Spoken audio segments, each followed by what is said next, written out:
Hi everyone, I'm Sidney McKinnon, CIO and MD of Cadiz Asset Management, and welcome once again to another in the series of all things fixed income. I'm often asked about the central bankers in the world, or the reserve banks in the world, and what their influence is over fixed income investing. I think the first thing that we need to realize is that the central banks across the world have certain responsibilities in the economy.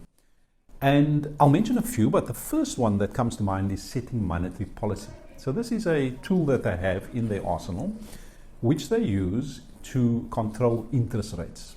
And we're all familiar when central bankers have their meetings, such as the Fed, or in our case, locally, the SARB, and the central governor stands up there and he says, we're going to increase the rates by 25 basis points, or we're lowering the rates by 25 basis points. What does that actually mean? It actually means that he is setting policy, monetary policy within an economy to either control interest rates if they are going up too rapidly in the economy, or to bring them down when a little bit of relief is desired by those who operate within the economy. So it's a tool that's used to either cool down an economy which is running too hot, or to stimulate an economy that is potentially stalling or slowing down too much. So that's the first responsibility that a central bank has. And obviously, if it is raising rates or lowering rates, your fixed income investments are explicitly linked to rates, whether it is the repurchase rate, which eventually becomes a rate at a bank, which then gets translated into something like the Johannesburg interbank rate, or now we have Zeronia as a new rate. But ultimately, that influences the fixed income market and the bond rates, whether it goes up or down, based on what monetary policy is doing. Then secondly, I think it's important to understand that the central bank is also there for currency issuance. So it will issue currency. It's the body within a government's economy that is set there to issue currency. So it's through the mint in South Africa, for example, it will issue rands and cents into the economy and be responsible for that initial issuance. So in other words, the central bank can also then be influential in the volatility that is experienced by the currency. So in our case, the rand. Not only the external factors such as the strength of, for example, the United States dollar or the euro, or whatever the case may be. If the central bank controls what it issues into the market and creates in the market, it can also have an effect on the currency's value and volatility as well. And then, of course, the central bank is responsible for financial regulation.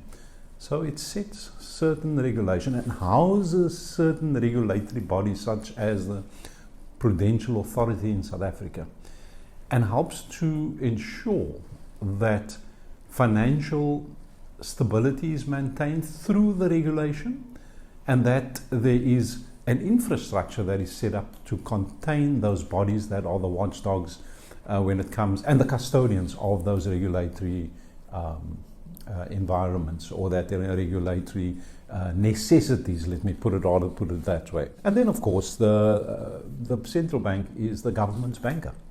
So the central bank, your reserve bank, becomes the banker for the government. It's the government central bank, and the National Treasury, which sits in government, will use the central bank to deposit and withdraw. And similarly, the Reserve Bank will also interact with the commercial bank. So it becomes a banker for the country, if you think about it in that way. Those are the responsibilities of a central bank. But let's come back to the question as to why and how and what is the influence that the central banks have over fixed income investing.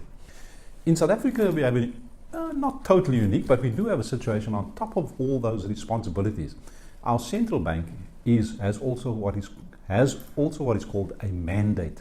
And the mandate that our South African Reserve Bank has is to protect the value of our currency, and also to ensure balanced and sustainable growth. It's not responsible for growth, but it's responsible to protect our currency so that we can have sustainable growth and balanced growth in our country. So those are that's the mandate of our South African Reserve Bank. But all those responsibilities I mentioned earlier on is fairly common for all central bankers across the world. So let's come once again back to how does this affect fixed income investments?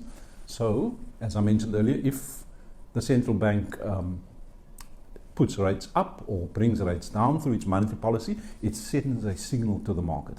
And that signal then by the bond market or the fixed income market is interpreted as, is the central bank in a raising cycle or in a cutting cycle, or are we in a cycle that is moving sideways, and rates will be influenced likewise. Then of course, and we know this one too well, is that the bank is also very much focused on anchoring and containing inflation in our economy. It explicitly says we want an inflation anchor or target at the 3% level. That's what our SARB said in South Africa.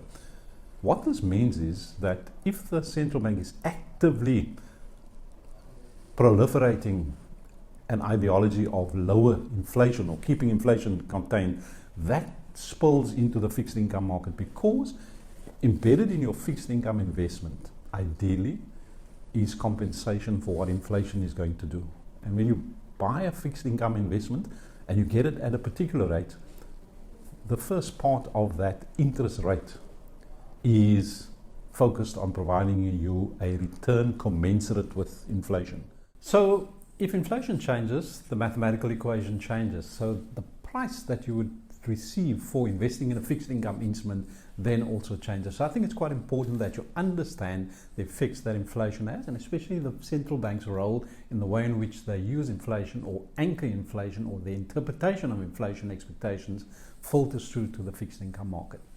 Then of course the Reserve Bank or the central bankers become lenders of last resort. In other words, they would issue instruments into the market or buy instruments from the market, but what this does is they then become a provider of liquidity in the market. So that's also one of their roles, so that there can be fair trade within the market as far as fixed income instruments are concerned, and particularly your bond market, because that's the primary issuance that a bank normally has, is your bonds that they would issue within a market. And of course, I think it's important to mention that central bankers, and as I mentioned early on, the role of the bank, or the mandate of the bank, may be to have currency stability. It has an effect in terms of its rhetoric, of what it is saying to the market out there, the policy that it applies, and the effect that that may have on your currency of your country. So they've got to be very careful in the way in which they implement their policies, because it could have an effect on the volatility of a currency.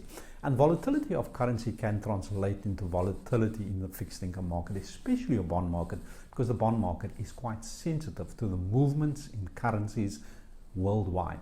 Then of course the next thing that we can look at the central bank is important to control, I wouldn't say control, but to have a bearing on, is the yield curve, or the fixed income yield curve. And they have influence over that yield curve. For example, if they are going to be raising rates, or the market anticipates that they're going to be raising rates, the short end of the yield curve tends to anticipate that much sooner and starts moving in an upward direction. And conversely, if the market detects that the Reserve Bank is going to be cutting rates, that short end will come down quicker. So your yield curve, whether it steepens or twists or has a bad butterfly shape, will be influenced by the policy that gets set by the Reserve Bank.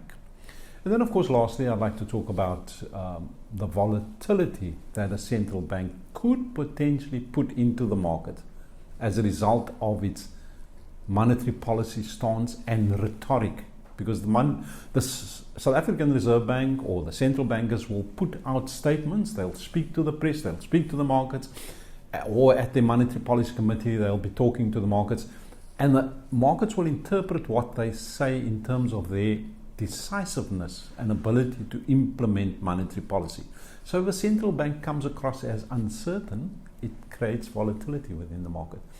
And conversely, if they come out and they are very decisive and substantiate their decision-making process, the market takes that as a much less volatile signal. So those are a few points that of interest when one looks at the influence that our central bankers have, or the central bankers have, on fixed income investing. And I hope that these points have cleared up a question that often comes to me as to what the central bankers do and how that influences the fixed income market. That's all from me. I'm Sidney McKinnon of Cadiz Asset Management.